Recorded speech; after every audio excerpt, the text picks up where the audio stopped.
folks, and welcome back to the channel where we are now on chapter 7 of Carmilla, the book that we've been reading here together. Thank you for choosing to spend some time with me. And before I start in with the reading, I'm going to give the usual warnings, which is that old stories, old books sometimes have things in them related to race, gender, religion, whatever you can think of really, that is really quite distasteful to modern people. So if that sounds like it might not be quite your cup of tea, there's not a whole lot of that in Carmilla, I don't think. But as I don't really go through what I choose to read with a fine-tooth comb beforehand, I don't give specific trigger warnings because I don't remember offhand. But if it's something that concerns you, you can always look up the title of whatever I happen to be reading and access that information online if you would like. Otherwise, feel free to hang out. But if it sounds like those things maybe coming up are not going to be quite your cup of tea, you're not obligated to hang out here. You can go and find something that'll be a bit better for you. Additionally, spooky stories often have things like murders and suicides and other sort of traumatic events in them. And again, if that sounds like not your thing, you're not obligated to stay here. You can go find something else that won't upset you. So I also apologize in advance for anything I mispronounce or anytime I stumble over my words, which does happen. And I also, when I read, sort of interject my own thoughts as I read aloud. So again, if any of those things sound like not quite something you're into, you're not obligated to stay here. You can go and consume something else. But otherwise, if you're still here and you're interested in chapter 7 of Carmilla, we are going to get into it. So chapter 7 is called Descending. It would be vain my attempting to tell you the horror with which, even now, I recall the occurrence of that night. So if you remember chapter 6, she talked about she felt that she was awake, but she had this creepy sort of out-of-body, almost sleep paralysis-esque experience where she was bitten by some kind of monster cat kind of thing. It was no such transitory terror as a dream leaves behind it. It seemed to deepen by time and communicated itself to the room and the very furniture that had encompassed the apparition. I could not bear next day to be alone for a moment. I should have told Papa, but for two opposite reasons. At one time I thought he would laugh at my story, and I could not bear its being treated as a jest. I mean, it really affected her, so that's not surprising. And at another, I thought he might fancy that I had been attacked by the mysterious complaint which had invaded our neighborhood. I had myself no misgivings of the kind, and as he had been rather an invalid for some time, I was afraid of alarming him. I guess that's fair. I was comfortable enough with my good-natured companions, Madame Perrodon and the vivacious Mademoiselle La Fontaine. They both perceived that I was out of spirits and nervous, and at length I told them what lay so heavy at my heart. Mademoiselle laughed, but I fancied that Madame Perrodon looked anxious. "By the by," said Mademoiselle, laughing, "the long lime tree walk behind Carmilla's bedroom window is haunted." "Nonsense!" exclaimed Madame, who probably thought the theme rather inopportune. I mean, she is correct. It is not the time. Read the room, mademoiselle. This is not the time. "And who tells that story, my dear?"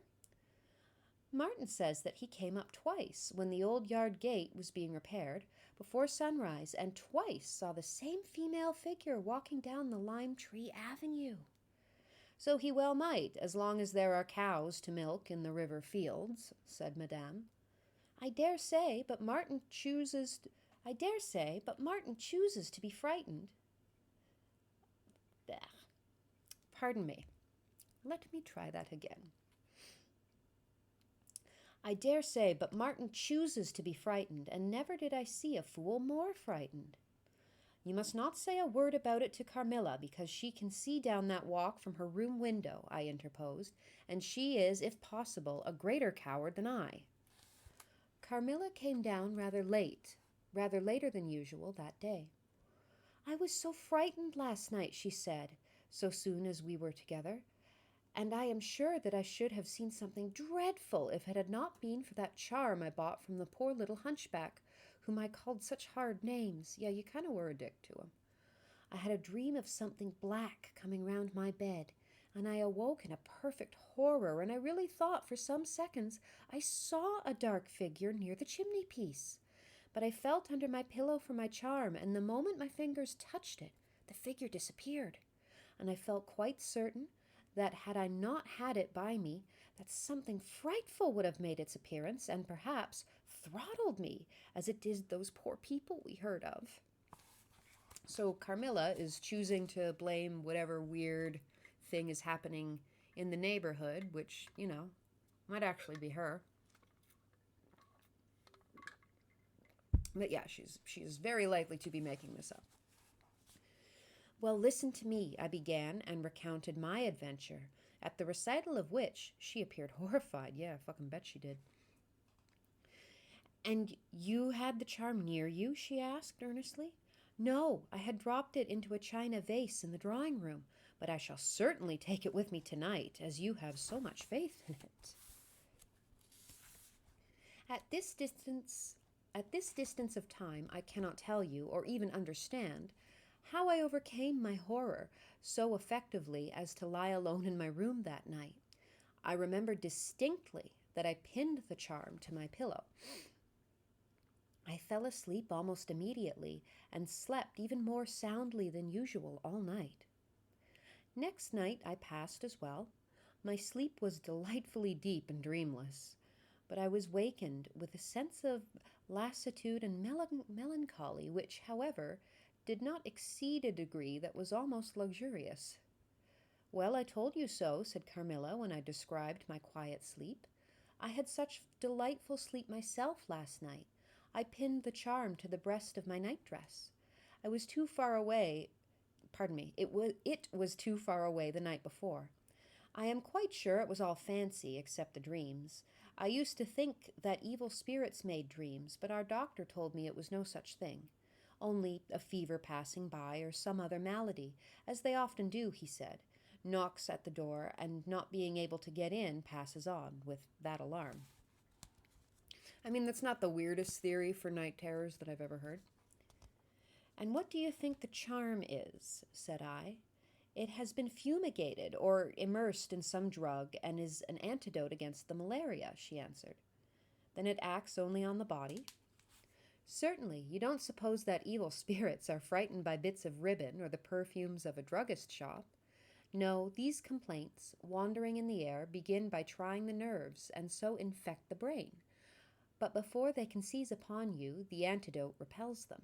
That, I am sure, is what the charm has done for us. It is nothing magical. It is simply natural. Again, oddly enough, not the most ridiculous medical theory I've ever come across. I should have been happier if I could have quite agreed with Carmilla, but I did my best, and the impression was a little losing its force. For some nights I slept profoundly, but still every morning I felt the same lassitude, and a languor weighed upon me all day. I felt myself a changed girl, a strange melancholy. Pardon me, my mouth is drying out.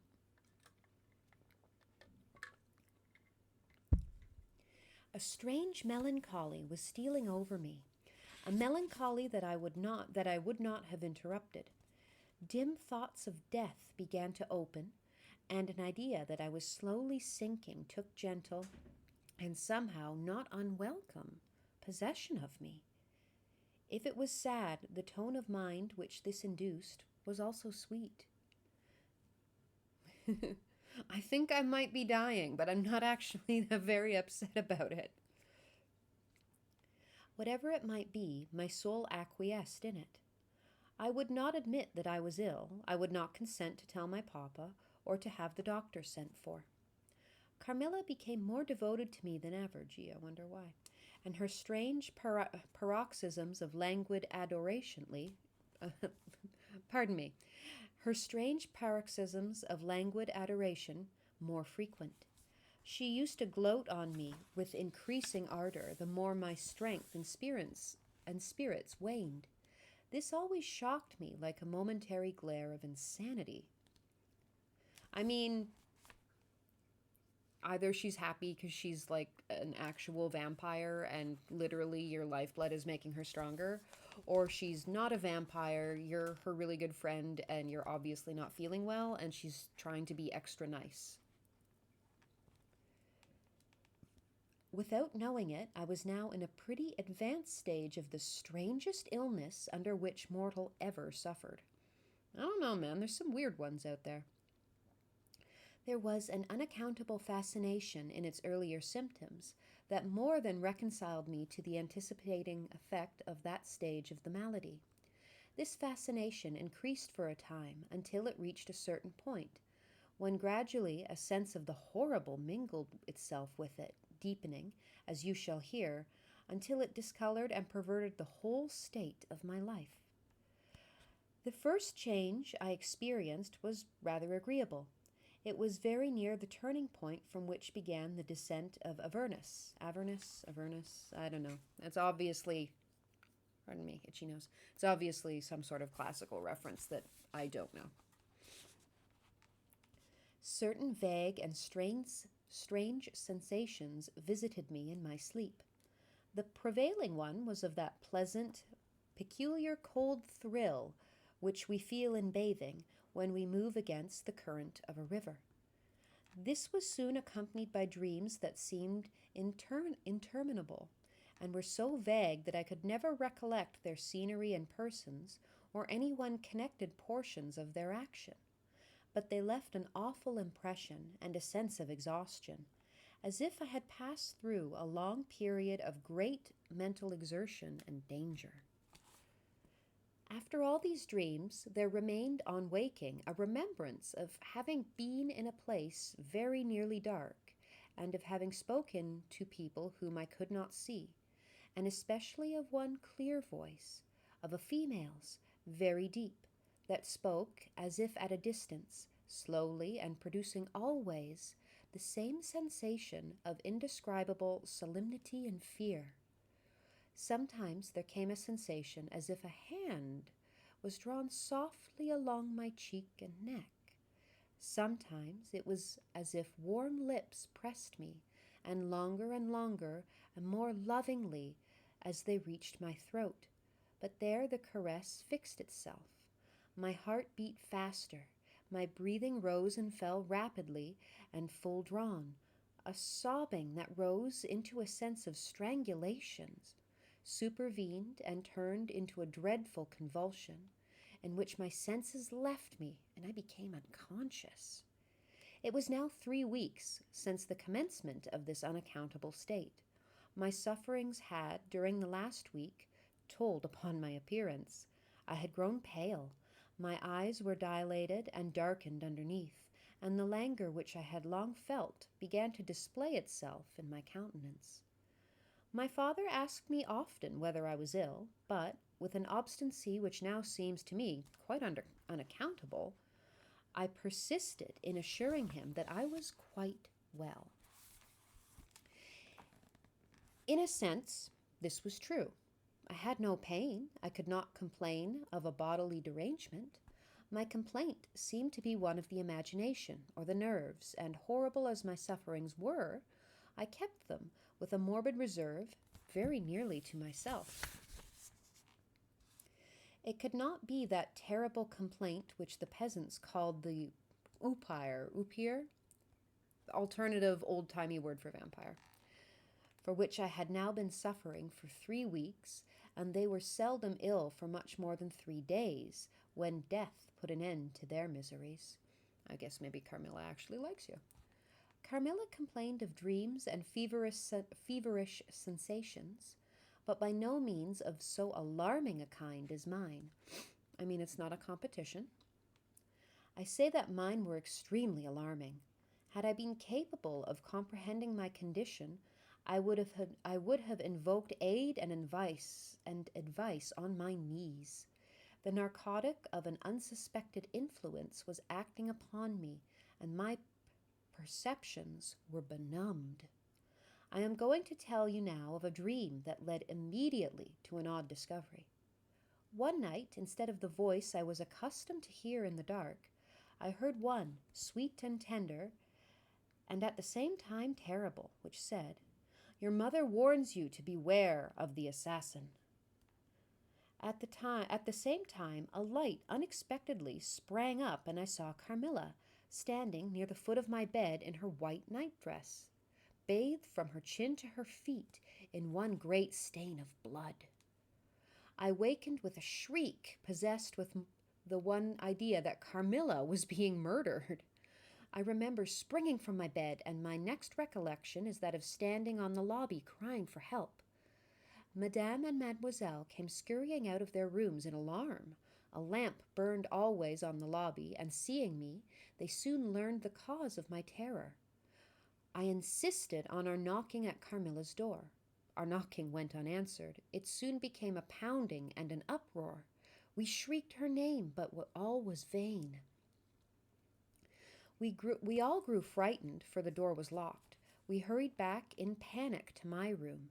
Then we rang the bell long and furiously.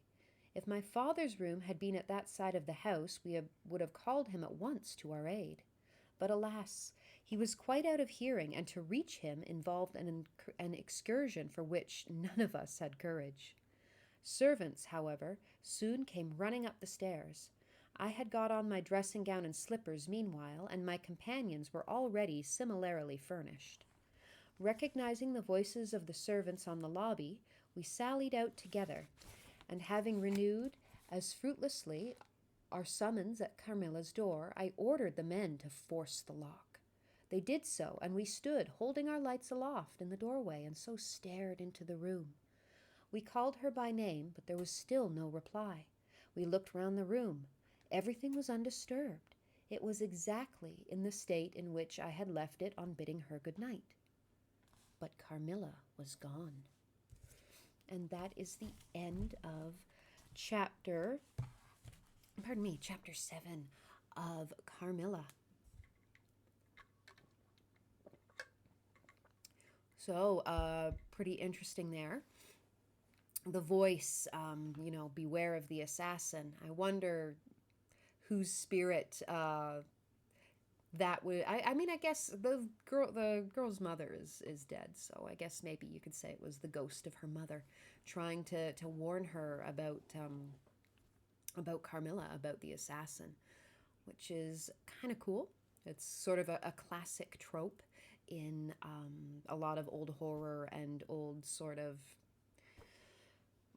romantic horror gothic kinds of stories. You see some of that in Anne Radcliffe's work as well. So thank you for choosing to spend some time with me, and I hope we can get together here again soon on the channel for the next chapter of Carmilla. If you have any requests for something you'd like me to read in the future, just pop it down in the comments. But otherwise, I hope to see you again here very soon. And in the meantime, I hope you and your loved ones are safe and well. And I'll see you here again soon for the next part of Carmilla. Goodbye, folks.